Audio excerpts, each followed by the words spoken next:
नमस्कार, मैं हूं अंकुर और आप देख रहे हैं सत्यहिंदी.com। सत्य हिंदी का ऐप डाउनलोड करने के लिए डिस्क्रिप्शन में जाइए, वहां पे आपको एक लिंक मिलेगा जहां से आप ऐप डाउनलोड कर सकते हैं। अब एक नजर डाल लेते हैं अब तक की सुर्खियों पर। आज किसानों और सरकार के बीच 10वें दौर की बातचीत होगी। ये बैठक पहले 19 जनवरी को तय की गई थी, जिसे एक दिन के लिए टालकर 20 जनवरी कर दिया गया था। इस बैठक से पहले ही भारतीय किसान यूनियन के राष्ट्रीय प्रवक्ता राकेश टिकैत ने कह दिया है कि उन्हें इस बातचीत से कोई हल मिलने की उम्मीद कम है। इससे पहले दोनों पक्षों के बीच 15 जनवरी को 9वें दौर की बातचीत हुई थी, जो बेनतीजा रही थी। कृषि कानूनों पर बातचीत करने के लिए बनाई गई सुप्रीम कोर्ट की कमेटी के प्रमुख सदस्य अनिल घनवत ने कहा है कि कानून पर बातचीत करने के दौरान कमेटी के सदस्य अपनी निजी राय को हावी नहीं होने देंगे।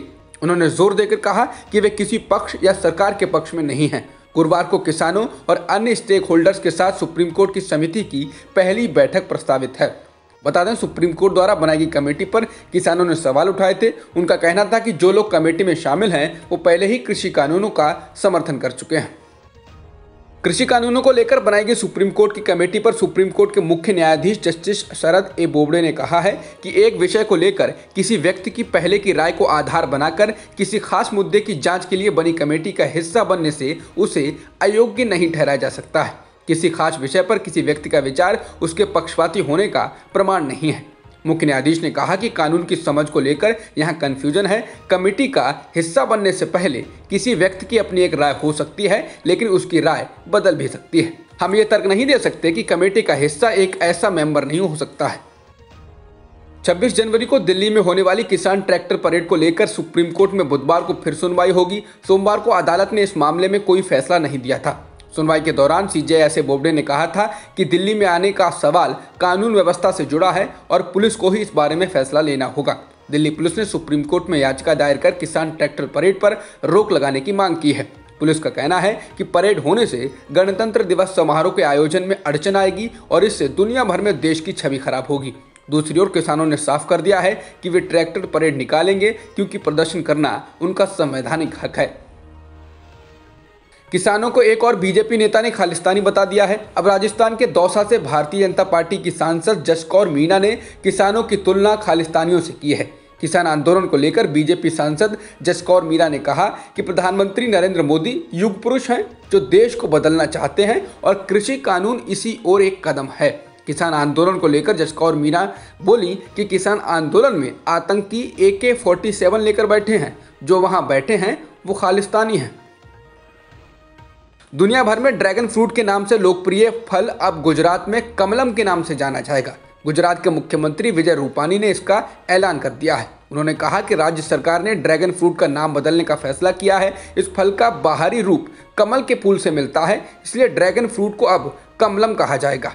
उन्होंने ये भी कहा कि ड्रैगन फ्रूट का नाम चीन से जुड़ा है, इसलिए उन्होंने इसे बदल दिया है। कांग्रेस असम विधानसभा चुनाव में 5 दलों के साथ गठबंधन करके उतरेगी। असम की कांग्रेस इकाई ने मंगलवार को कहा कि वह कुछ महीने बाद होने जा रहे विधानसभा चुनाव में 5 दलों के साथ गठबंधन करके उतरेगी, ताकि बीजेपी को सत्ता से बाहर किया जा सके। प्रदेश कांग्रेस कमेटी के अध्यक्ष रिपुन बोरा ने कहा कि कई दलों के साथ बातचीत के बाद यह फैसला किया गया है कि कांग्रेस इस चुनाव में ऑल इंडिया यूनाइटेड डेमोक्रेटिक फ्रंट, भाकपा, माकपा, भाकपा माले और आंचलिक गण मोर्चा के साथ गठबंधन करेगी। नीति आयोग के सदस्य डॉक्टर VK पॉल ने कहा कि कोरोना की दोनों वैक्सीन सुरक्षित हैं और इसे लेकर लोगों के मन में कोई शंका नहीं होनी चाहिए। उन्होंने कहा कि आंकड़ों में ये बात स्पष्ट हुई है कि कोरोना वैक्सीन सुरक्षित है। बुधवार को एक प्रेस कॉन्फ्रेंस में उन्होंने कहा कि कोरोना महामारी खत्म हो, इसके लिए यह जरूरी है कि वैक्सीन को लेकर हिचक खत्म हो, क्योंकि वैक्सीन लगवाना ही महामारी जल्द खत्म करने का रास्ता है।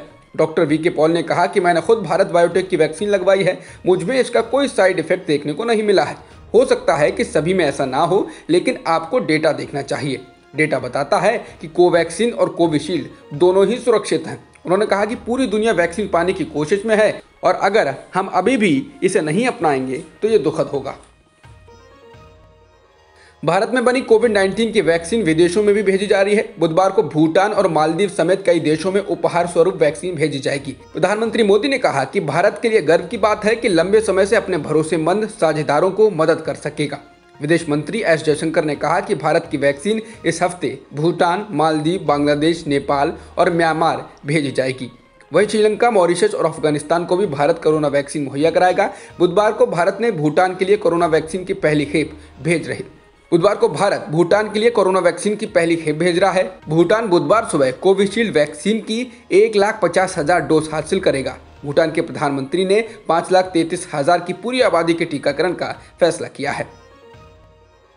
भारत में एक दिन में 13,823 नए कोरोना संक्रमण के मामले दर्ज किए गए हैं और 162 लोगों की मौत हुई है, जिसके साथ ही देश भर में कुल संक्रमितों का आंकड़ा 1,05,95,000 के पार हो गया है और मृतकों की संख्या 1,52,000 से अधिक हो गई है। फिलहाल एक्टिव मामले 1,97,000 हो गए हैं। मंगलवार को अमेरिका में कोरोना वायरस के संक्रमण से मरने वालों की संख्या 4 लाख से ज्यादा हो गई। जॉन्स हॉपकिंस यूनिवर्सिटी के आंकड़ों के मुताबिक अमेरिका में 4,01,553 लोगों की कोरोना से मौत हो चुकी है। अमेरिका के लगभग इतने लोग द्वितीय विश्व युद्ध के दौरान मारे गए थे, जो 3 साल और 9 महीने तक जारी रहा था। दुनिया भर में कोरोना के कारण अब तक 20,56,000 से ज्यादा लोगों की मौत हो चुकी है। इनमें सबसे अधिक मौतें अमेरिका में हुई हैं। अब तक की खबरों में इतना ही। बाकी खबरों के लिए बने रहिए सत्यहिंदी.com के साथ। सत्य हिंदी का ऐप डाउनलोड करें गूगल प्ले स्टोर पर।